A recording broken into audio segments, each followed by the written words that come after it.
Alright, so this time Kenji is going to demonstrate a nice side bend, very relaxing side bend for a lot of muscles that run down the side of the trunk, even into the hip joint. So Kenji, if you want to just lie on there and then I'll talk people through what you're doing. So you can see that she's got her hips almost on the top but not quite, and then the top leg straight like that, in line with your body.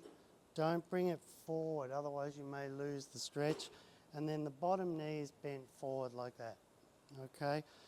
And then once you're in that position, you may find that your leg doesn't drop, especially if you're tight around the waist and around the glutes, your leg will sit up this way, but over time it'll gradually drop. And if you want to make it a bit stronger, you can always put a little ankle weight on there to push it down a bit, or your coach can assist by pushing down a bit also.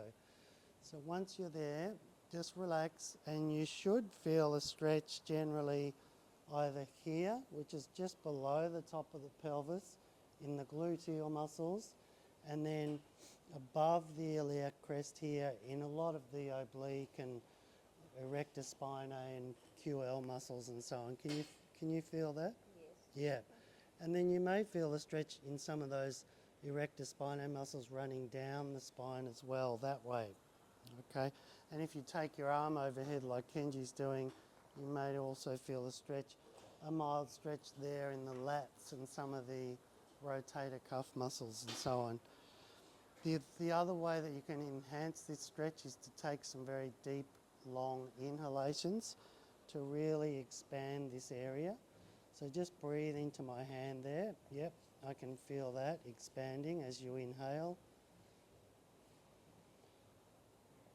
That's great. And also you can vary your position. So you could roll forward slightly, and you can also roll back slightly. And any of those positions might just change the line of pull on certain muscles, and they might feel quite different. So feel free to explore that, but don't go too quickly.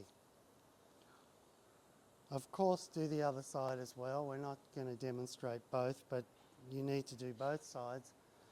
When you're finished, and you can hold this for again 3 to 5 minutes, sometimes you need that long for these muscles and other tissues to relax.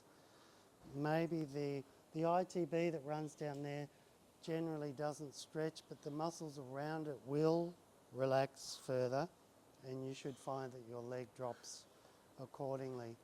So when you feel ready, you can either slide down or you can lie onto your tummy and then slide yourself down that way. Good. All right, and then of course do the other side.